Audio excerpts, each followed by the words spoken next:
नमस्कार दोस्तों। ग्रामर के इस दिलचस्प सफर में सभी का बहुत बहुत स्वागत है।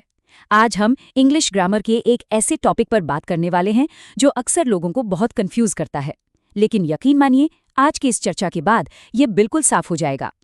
टॉपिक है जेरेंड और इन्फिनिटिव। इंग्लिश बोलते या लिखते समय इनका सही इस्तेमाल करना बहुत जरूरी होता है।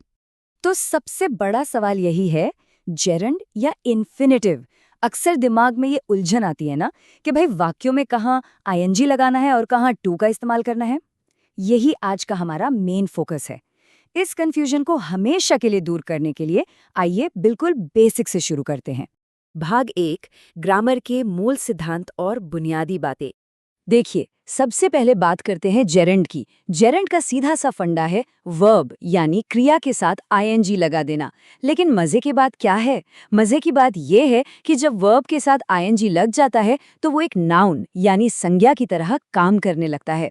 आइए इस उदाहरण को देखते हैं। आई लाइक रीडिंग, जिसका मतलब है मुझे पढ़ना पसंद है। यहाँ रीडिंग कोई ऐसा काम नहीं है जो अभी हो रहा है, बल्कि ये एक एक्टिविटी का नाम है, एक शौक है ना? कितना दिलचस्प। अब दूसरी तरफ इन्फिनिटिव को समझते हैं। इसका स्ट्रक्चर तो और भी सीधा है, बस टू के साथ वर्ब की फर्स्ट फॉर्म लगा देनी है।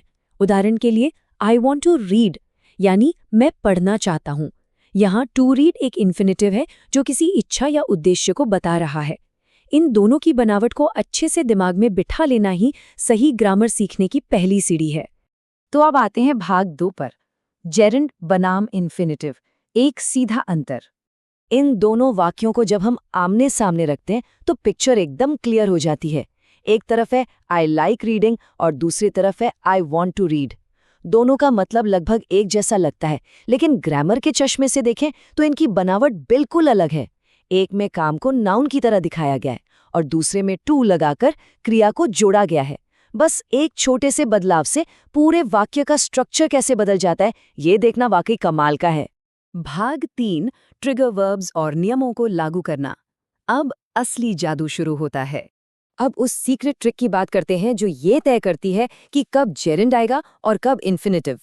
कुछ खास वर्ब्स वाक्यों में एक तरह से ट्रिगर का काम करते हैं। अगर बाईं तरफ देखा जाए तो इंजॉय और अवॉइड जैसे वर्ब्स के बाद हमेशा जेरेंड यानी वर्ब के साथ आईएनजी ही आता है, जैसे कि आई एंजॉय प्लेइंग। और वहीं दाईं तरफ want और decide जैसे वर्ब्स हमेशा इन्फिनिटिव यानी टू प्लस वर्ब को ट्रिगर करते हैं। इसीलिए हम कहते हैं आई वॉन्ट टू प्ले। इन ट्रिगर वर्ब्स को पहचानना ही समझ लीजिए इस पूरे खेल की चाबी है। चलिए अब बढ़ते हैं भाग 4 की ओर, याद रखने के आसान नियम और हमारा अंतिम सारांश। ये जो फॉर्मूला यहाँ है ना, यही इस पूरी चर्चा का असली निचोड़ है। इसे हमेशा के लिए दिमाग में लॉक कर लेना चाहिए। वर्ब प्लस आईएनजी बराबर जेरेंड और टू प्लस वर्ब बराबर इन्फिनिटिव। जो टॉपिक शुरुआत में इतना मुश्किल और उलझावा लग रहा था, वो दरअसल इस छोटे से और प्यारे से फॉर्मूले पर टिका हुआ है। बस इसे याद रखने से ग्रामर की वो बड़ी वाली टेंशन हमेशा के लिए दूर हो जाती है। तो अंत में एक सवाल, क्या सच में ग्रामर को समझना इतना मुश्किल है? बिल्कुल नहीं।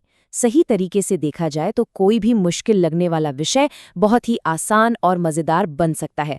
क्या हम और भी ऐसे ही ग्रामर के रहस्यों को इतनी ही आसानी से सुलझा सकते हैं?